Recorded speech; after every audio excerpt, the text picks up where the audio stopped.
কালো চামড়ার এক দাস, মক্কা রাস্তায় যার গায়ে ঢালাওভাবে পাথর ফেলা হতো। পিপাসায় তার ঠোঁট ফেটে যেত, কিন্তু জবান থেকে একটি কথা কখনো সরানো যেত না। আহাদ, আহাদ, আহাদ। তিনি ছিলেন এক সাহসিকতার প্রতীক, ইমানের অটল পাহাড়। আজকে আমরা জানব সেই মহাবীরের গল্প, যার কণ্ঠে প্রথমবার আজান ধ্বনিত হয়েছিল নবীজির মসজিদে। তার নাম হযরত বিলাল রাদিয়াল্লাহু তাআলা আনহু। হাবশার মাটিতে ধরা পড়ে মক্কায় দাস হিসাবে বিক্রি হন বিলাল। তার মালিক ছিলেন উমাইয়া ইবনে খালাব, ইসলাম বিদ্বেষী এক অত্যাচারী ব্যক্তি। ইসলাম গ্রহণের পর শুরু হয় তার জীবনের সবচেয়ে অন্ধকার অধ্যায়। তাকে মরুভূমিতে ফেলে পাথর চাপা দিয়ে বলা হতো, ঈমান ছেড়ে দাও। কিন্তু তার জবানে একটাই কথা ধ্বনিত হতে থাকে, আহাদ, আহাদ, আহাদ। তিনি এক, আল্লাহ এক, আল্লাহ এক। এভাবে তিনি প্রমাণ করলেন আসল শক্তি শরীরে নয়, ঈমানে থাকে। এই কষ্টের সংবাদ পৌঁছায় রাসূল সাল্লাল্লাহু আলাইহি সাল্লাম ও সাহাবীদের কাছে। তখন আবু বকর রাদিয়াল্লাহু তাআলা আনহু এসে উমাইয়াকে বলে, এই আত্মাকে কষ্ট দিও না, আমি একে মুক্ত করতে চাই। তিনি অনেক টাকা দিয়ে বেলালকে কিনে মুক্ত করে দেন।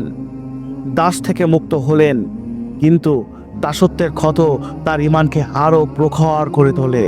তিনি ছিলেন সেই ব্যক্তি যাকে রাসূল সাল্লাল্লাহু আলাইহি সাল্লাম বলেছিলেন, বেলাল, আমি জান্নাতে তোমার পায়ের আওয়াজ শুনেছি।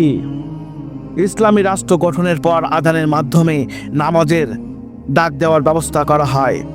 রাসূল সাল্লাল্লাহু আলাইহি সাল্লাম বললেন, আযান দিবে সেই ব্যক্তি যার কণ্ঠ সুন্দর ও হৃদয় বিশুদ্ধ।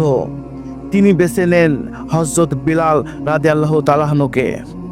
কাবার ছাদে উঠে যখন প্রথমবার তিনি আযান দেন, তখন মক্কার কাফিররা হতবাক হয়ে যায়। তারা বলাবলি করতেছে, এক দাস কিভাবে কাবার উপরে ওঠে। তখন রাসূল সাল্লাল্লাহু আলাইহি সাল্লাম কাফিরদের উদ্দেশ্য করে বলেন, আল্লাহর দৃষ্টিতে সে তোমাদের চেয়েও সম্মানিত।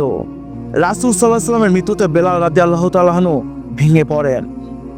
তিনি আর আযান দিতে পারেন না।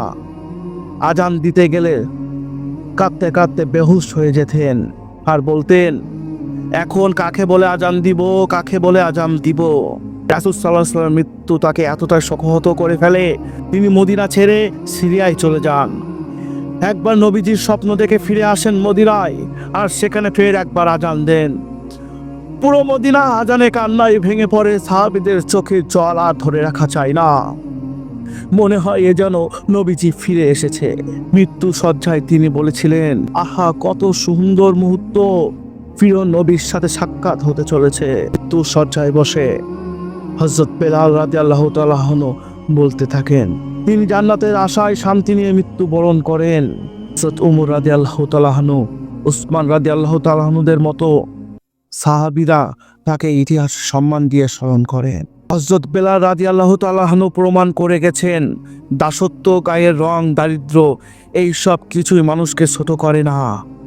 যে ব্যক্তি ঈমান ধরে রাখে, সত্যের পথে থাকে, আল্লাহ তাকেই সম্মান দেন।